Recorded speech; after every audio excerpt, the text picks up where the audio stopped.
साथियों, कलमा तैयब पढ़ने वालों, इसी झंडे की बात बताता हूँ मैं। कई दिन पहले चले जाओ, यानी 6 महीना 1 साल पहले चले जाओ। सिर्फ यहाँ की बात नहीं है, पूरी दुनिया की बात बताता हूँ।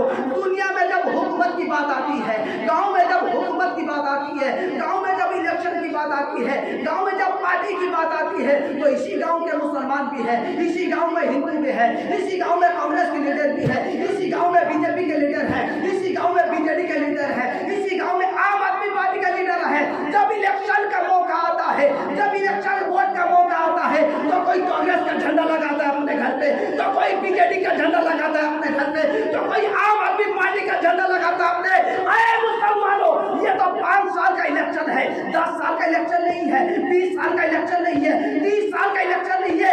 ये सिर्फ 5 साल की पावर के लिए हम अपने पावर दिखाते हैं। मेरे घर में कांग्रेस का झंडा लगेगा, बीजेपी का झंडा नहीं लगेगा। कोई कहता है मेरे घर में बीजेडी का झंडा लगेगा, बीजेपी का झंडा नहीं लगेगा। ये पावर कब तक का है? अगर तुम जीतोगे तो 5 साल पावर दिखाओगे, अगर हार गए तो मुंह नीचे करके बैठे रहोगे। लेकिन पावर दिखा दिया कब तक? जब तक इलेक्शन होता रहा, जब तक इलेक्शन का प्रचार होता रहा।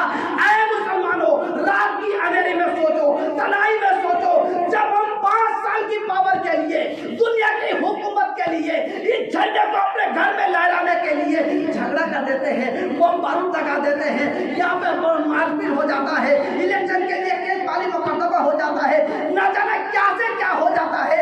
कोई लाठी चार्ज करता है, कोई गोलियां चलाता है, कोई बम फुटाता है, कोई किसी को मार देता है, कोई किसी का पैर टूटा देता है, कोई किसी का हाथ टूटा देता है, कोई किसी को जेल में बंद कर देता है। ये सिर्फ 5 साल का पावर का है। मेरे मिल्लत के नौजवानों, कुर्बान जाओ। जिस नबी पर तुम दरूद पढ़ते हो, ये नबी का झंडा 5 साल वाला नहीं है, ये नबी का झंडा 10 साल वाला नहीं है, ये नबी का झंडा 20 साल वाला नहीं है, ये नबी का झंडा 100 साल वाला नहीं है। ये नबी का झंडा शबे से लेकर आने वाली कयामत तक, सिर्फ कयामत नहीं, कयामत के बाद भी नबी का परचम लहराया होता है। लेकिन आज हम अपने घर पे नहीं लगाते हैं, शर्माते हैं। किसी को पता चल जाएगा कि ये मुसलमान घर हो गया है, कोई चंदा करने के लिए आ जाएगा। कोई लोग भी ऐसे हैं मुसलमान में, दाढ़ी इसलिए नहीं रखते हैं कि हम